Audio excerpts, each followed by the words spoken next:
I go around and I go around and I go around, I go around. I'm always out, I am always out, I am always out, I'm always out. I keep running so I don't have to go. We are going super comfy and cozy today. It's a very gloomy day. Plus also, just to like preface this, I literally was sitting down ready to edit this video to post, but then I noticed something weird. It was not in focus. So I was like, you have to be kidding me. I ran to my bathroom, put some makeup on, and I'm like, okay, we're gonna film. So that's why I am in a little hoodie. I am wearing my sweatpants because I could not be bothered to put on proper clothes. If you're new here, my name is Mila. I make lifestyle content, bookish content. We kind of dabble into, you know, reality TV show breakdowns, and we sometimes do little tier rankings to, you know, keep things fun around here. So if any of that sounds fun, definitely hit the subscribe button down below and leave a thumbs up. So for today, I wanted to talk about all the books that I rated 5 stars. I feel like I never know when to bring this video out because I'm like, what if the next book that I read is like a 5 star and I love it? But then I would have like missed out because I literally just filmed my 5 star reads. So I was like kind of going back and forth with myself trying to figure out when I want to do it. You know, this month feels like the right time because I feel like I have a few 5 stars this year so far, and then who knows, I'll see how many 5 stars I have. I might bring this out once every 2 years, we will see, or I might just do like little updates if I have extra 5 stars. So in no particular order have I ranked these. I just went through my Goodreads and my Storygraph and I was like, which books are a 5 star? So just to like explain my little rating system, there is nothing particularly that is in a book that I'm like, it's automatically a 5 star. I really go based off of what I'm feeling in the moment. Like for some books, it's really a feeling that I get. Like for romance, it's a feeling. It's like, do I believe in this romance? Do I love these characters? Do I like the plotline? It's the feeling. But then in thrillers, it's like, yeah, every thriller has that like crazy, oh my god, it's so outlandish vibe. But then does it stick with me, you know? And how does it affect me? Do I like it? Like, you know, there's so many things that go into it. Fantasy, let's be honest, most fantasy books at some point, I wouldn't say you get bored, but you feel like the story drags, right? So it's really like, does the story drag? Or even sometimes if the story drags, it's still a 5 star. Like there's no real, I guess, factor or like criteria that I can say make a book 5 stars. It's just like really based on my feelings. So without further ado, let's just like hop right in to all of my 5 star reads. My hair was annoying me, so I just like tied it up. I hope I do not look like some hairless bald like rats.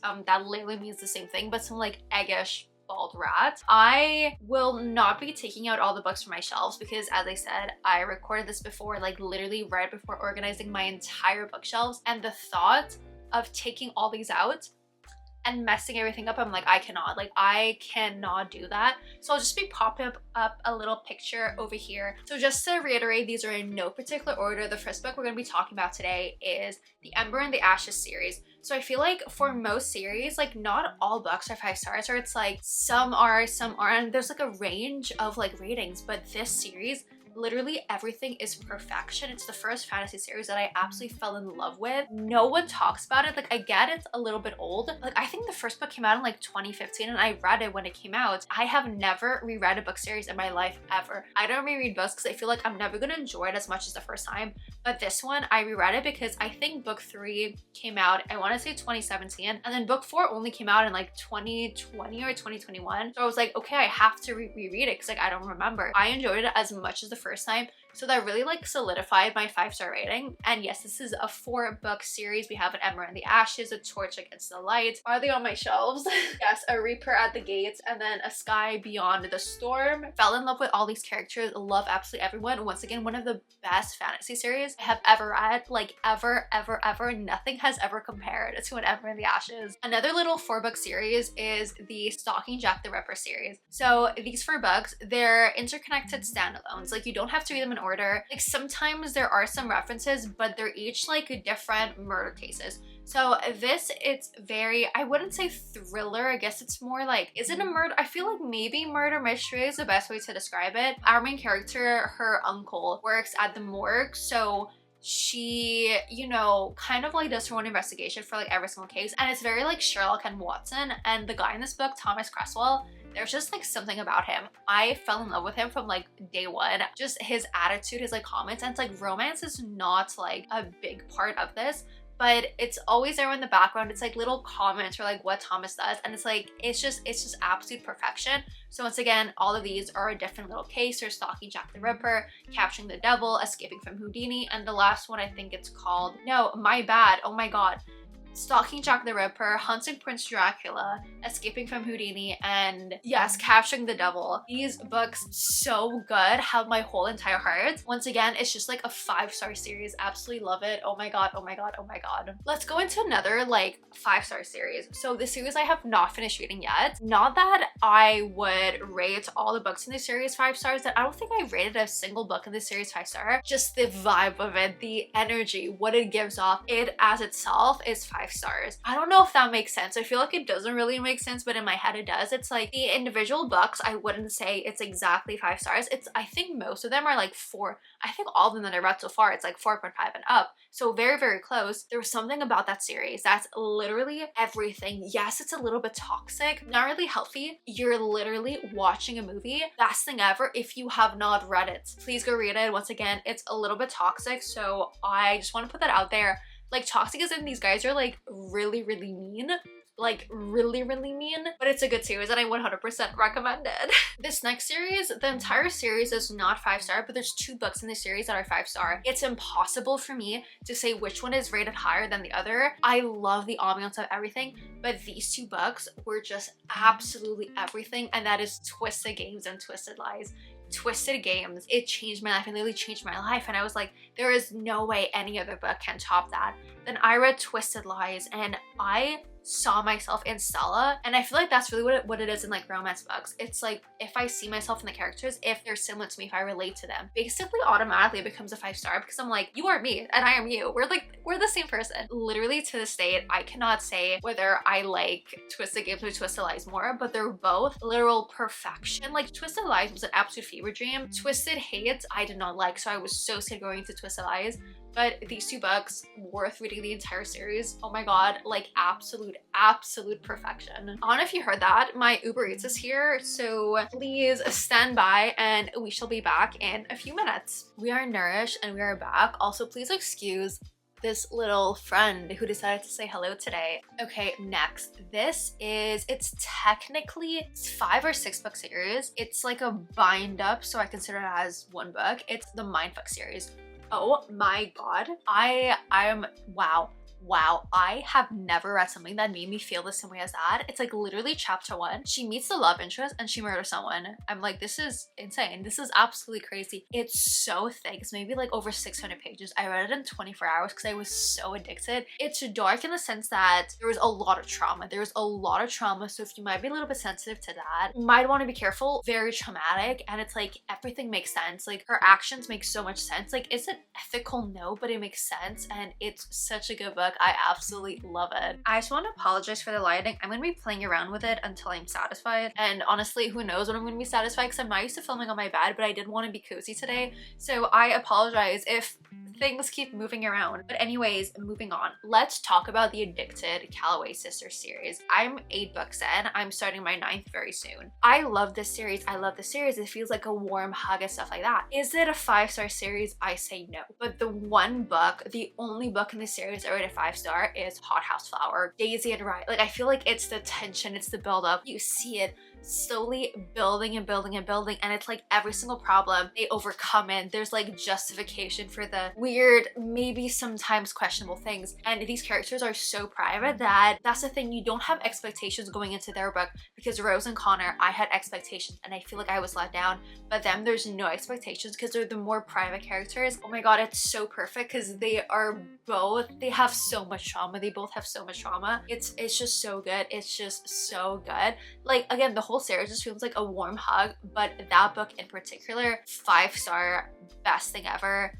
Favorite book in that series. Let's talk a little bit about Taylor Jenkins Reid. So I've read a few of her books, but I feel like the ones that I like the most are the ones that are more, I guess, like bibliographical. So the 2 books from her that I read that are 5 stars are The 7 Husbands of Evelyn Hugo and then Daisy Jones and the 6. I've read her romance stories, but it didn't click with me. So that's why, like, that is my assumption, because they were both rated 5 stars and they were unlike most things that I read. So I guess like the novelty for me was like, oh my god, this is 5 star. This is like absolutely amazing.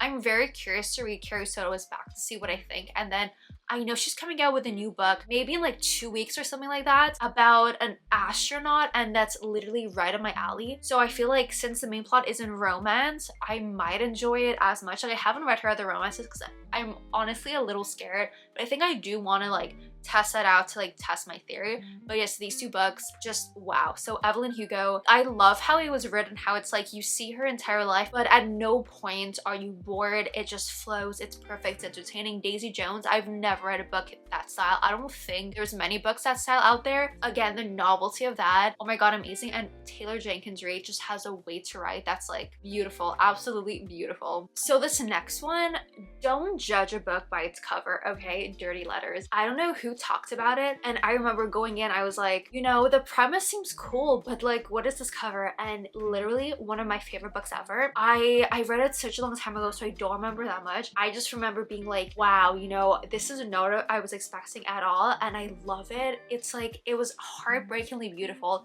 That's the best way to say it. Heartbreakingly beautiful. It's just, it makes me so mad that the cover is like this because I can't display it, but so good, warms my heart. And this was the first time I think that I listened to like a playlist for the book, and a song that I found from it, it's one of my favorite songs today. I always listen to it, and even though I don't remember the story, whenever I hear that song I think of these 2 characters. And oh my god, please do not judge a book by its cover and read it. So good. So good. These next 2 are somewhat similar, like basically same vibes, right? One is more, I guess, I wouldn't say pessimistic, one is more realistic, the other one is more hopeful and optimistic. So that's Normal People by Sally Rooney and Before We Were Strangers by Renee Carlino. Normal People, I feel like most people have read it. It's tragically realistic. That's like the best way to describe it. It's like 2 people that, despite trying over and over and over again, their paths are just like not meant to like merge together. Their paths go like this, basically. That's the best way I can describe it.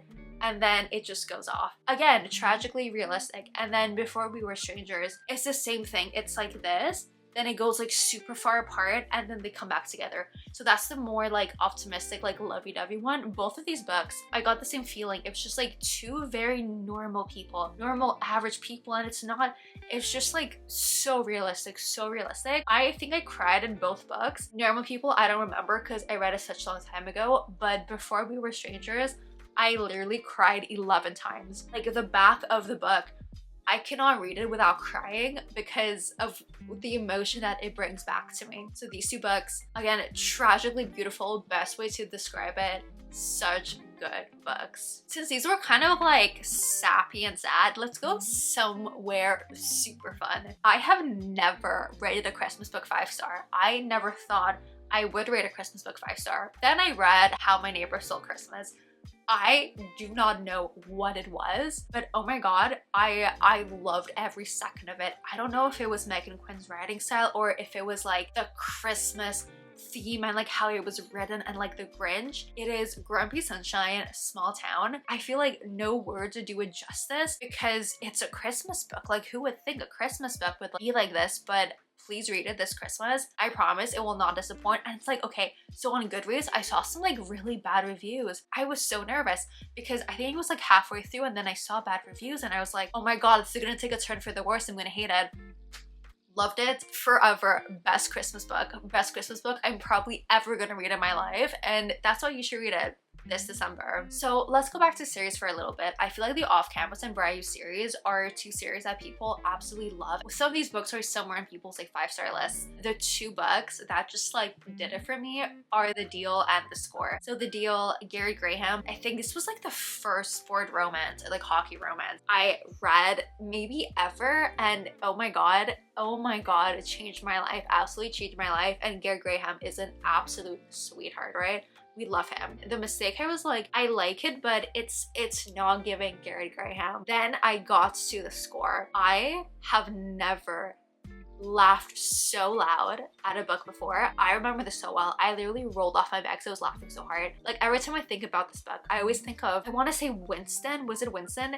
If you've read the book, you know exactly what I'm talking about. Those 2 books were my favorite. Like obviously honorable mentions is, oh my god, what was it called? The Play. The Play, loved it. The Chase, loved it. All these books, loved it, but those two were the 5 stars that I had because they were just superior to all the other ones. I'm gonna put these two together because they kind of like give me the same vibe but then differently. So that's the, I think it's the Alex Stern duology where we have Ninth House and Hellbent, and then The Secret History. I mean, Ninth House isn't elitist, but it's like set in, I guess, an elitist setting. We have like, I'm kind of like struggling to find the words for Ninth House, but Ninth House, it's more dark academia, but with a twist of like kind of like fantasy, magic, cult, murder, mystery. And then The Secret History, it's much more like elitist, I guess, more critical. You know, it's not fantasy, there's no magic, but you still have like culty murder mystery vibes. It's much more critical, so you do think a lot. It's the only book that I've ever like highlighted and underlined. I have never put so much of myself into a book, and that's why this is the one book I will never lend to anyone, because every other book, if I lose where my tabs are, it's like whatever, it's not the end of the world if they lose the book or like whatever. This one, I would be fuming at you if you lost it or if something happened to it. So this is the one book, it's in my private library. You can see it if you come over, but no one is taking it home, no one is reading it. Please, if you have not read The Secret History, even people who at first they said like it's not my type of vibe, love the book. And then if you want a bit more like, I guess less dense, more magic, more, I guess, fun, because The Secret History, I wouldn't call it like fun in terms of like story. I mean, Ninth House is pretty dark also. Definitely read Ninth House. And Hellbent also. Hellbent was 5 stars. And then I found out this year that she's bringing out another book. I would like to assume the next book is 5 stars because you just get sucked in. I feel like it's a dark academia like vibe. I haven't read many dark academia. I'm looking for like good ones for this fall. So if you have any recommendations that were 5 star for you, please leave them down below. But these two, just masterpiece, absolute masterpiece. I'm gonna put this one here because it kind of has, I guess, like it's somewhat similar to The Secret History in the sense that we talk a lot about like ancient myths, and that's The Maidens by Alex Michaelides. So The Silent Patient was great, but for me it was really The Maidens that got to me because we just had more. You know, The Silent Patient tends to be on more people's 5-star reads, but even though it was absolutely amazing, it was, I wouldn't say it was predictable, but you know, how many options were there, right? But The Maidens, and it kind of like goes more into the whole like a Greek mythology side, which I love. Like, it's something that I find super interesting. So any book that has that, I'm gonna absolutely love. So that is a big thing that I loved about The Secret History. Loved it in The Maidens also. And the twist, crazy, absolutely crazy. This is a fun one. So I read the first book in the series and I was like, it's good, but it's not wow. And I don't know what it was, but the second book, it's like knowing the trope, I was like, I think I'm gonna like the second book a lot. I read the second book, 5 star. It's a little bit of Stockholm Syndrome, but The Stolen Heir by Sophie Lark. There's just something about Miko and Nessa that I absolutely love. Yes, it's not healthy at all, and I'm fully aware of that, but literally best thing ever. Best thing ever. We just have to put aside that he like kidnapped her and stuff like that, but it's so good. It's so good. It's so fun. And I love how Sophie Lark, I think she said in like her office note, either at the beginning of the book or at the end, she was like, when I write, I think of music and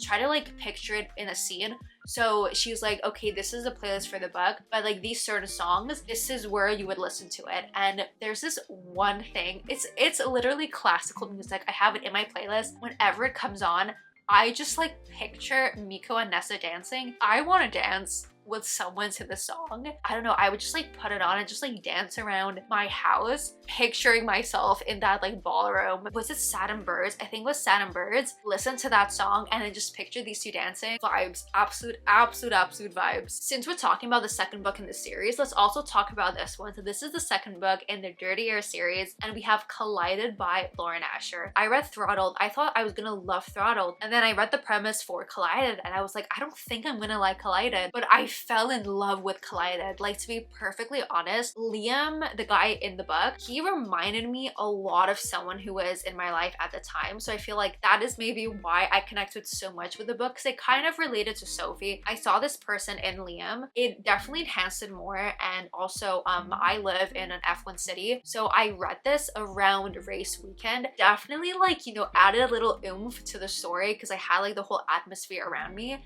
And oh my god, it is so good. Please read it. Like honestly, these books, it's the perfect for like the summer season. And if you're even a little bit slightly interested in F1, or even if you just like the drivers, read it, picture whichever driver you want, and magnifique, absolutely magnificent. I feel like we haven't talked about thrillers, so let's go to thrillers. We have The One by John Mars. I think this is like my most recent 5-star read. I had no idea what to expect going in because I saw the little like ad for it, the one on Netflix, and I was like, oh my god, it comes from a book, let me read the book first. So I read the book. First I was like, I don't see how this is going to be a thriller because we basically follow 5 different people, and obviously some from very early on you're like, yeah, this is an absolute mess, but others it's like I don't see where the horror story is until it comes, especially Mandy. Oh my god, like this book, it was just like twists and turns and shock, and it's like, it's not even like outlandish, it's terrifyingly realistic, because if this app was actually invented, who's to say that your match isn't going to be like that, right? It was so realistic that it was very creepy, and I've never read anything like this. For thrillers, it's so hard to find a 5-star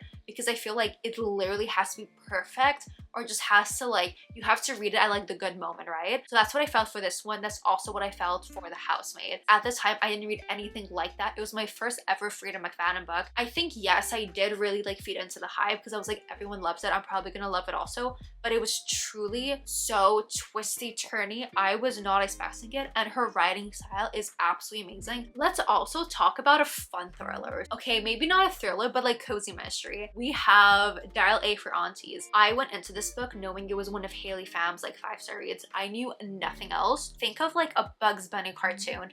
It's so outlandish because it's like I mean, I'm not like spoiling it. We know that someone gets murdered. You murder someone, you put him into like a freezer, and that freezer gets like sent to a wedding.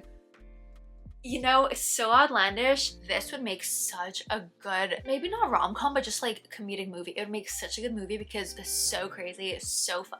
Honestly, if you're traveling this summer, this is the perfect book to read on a flight. It doesn't feel like you're reading. It feels like you're watching a movie. So entertaining and just crazy, absolutely crazy. Another book that would be perfect for a flight is The Inheritance Games. I feel like everyone rates this book 5 stars because it's genuinely so good. Think of like murder mystery, but without the murder. It's just like, if you like puzzles, if you, I guess, have a very like analytical brain, if you like trying to solve things, how to piece things together, read this book. I think this is the only book I fully read. I mean, for me, one sitting is like, okay, I'll put it down to eat, but then I'll like come back to read it, right? So I consider that I read this in one sitting. I think it's the only book I ever like truly read in one sitting without like taking more than like a 30-minute break to do whatever else. It just hooks you. The Heartthrob Legacy, which is book 2, I did not rate it a 5-star because it didn't give me the same just vibes and energy as The Inheritance Games. The Final Gambit, I have not yet read it. It was on my TBR this month, so probably by the time that you're seeing, no, very obviously by the time my wrap-up comes out, you're gonna see what I thought of it. But I feel like, I don't know if anything can top The Inheritance Games, to be perfectly honest. Let's also talk about the Atlas 6.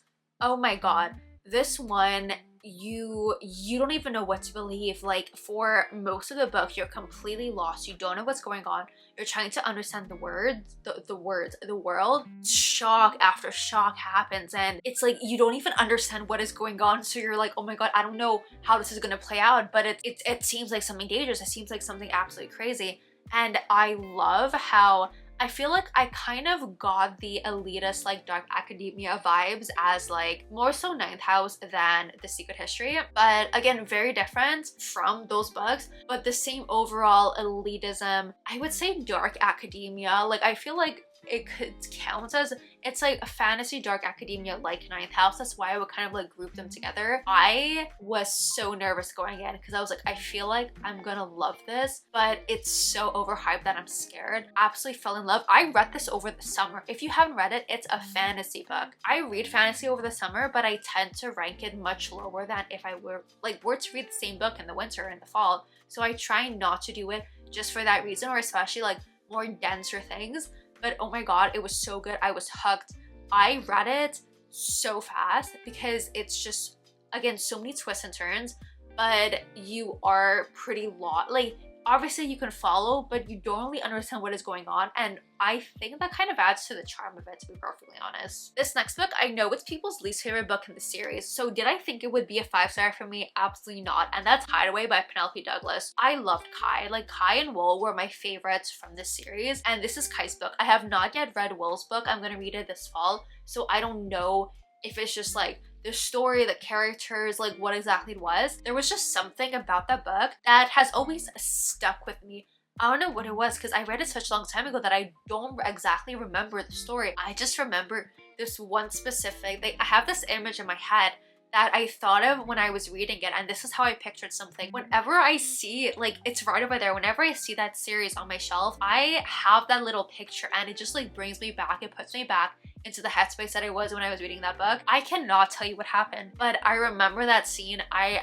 Again, have that imagery in my head. Kai, I don't even remember the girl's name. I don't even remember her name. I just remember being like, I have no idea why people say this is the worst book in the series, because it's genuinely the best thing ever. And honestly, Kai is very underhyped. He deserves so much more hype. I mean, I wouldn't call him a sweetheart because obviously this is like the Devil's Night series, but it's Kai. We love Kai. This next book, I feel like it's kind of like Dirty Letters, where with the cover, I was like, I don't know what to expect going in. Premise seems cool, but cover, it's not really it. And that's Say You Still Love Me by Kay Tucker. Kay Tucker is now one of my auto-buy authors because obviously this book is 5 stars, and then I started reading The Simple Wild. Not exactly 5 stars, but like 4.75. I think it's just something with how Kay Tucker writes. I just remember going in, I fell in love. This I read such a long time ago, but I loved it. And one thing is that when you have books that are dual timeline, normally one story takes like more precedent over the other one, or one is more entertaining than the other one.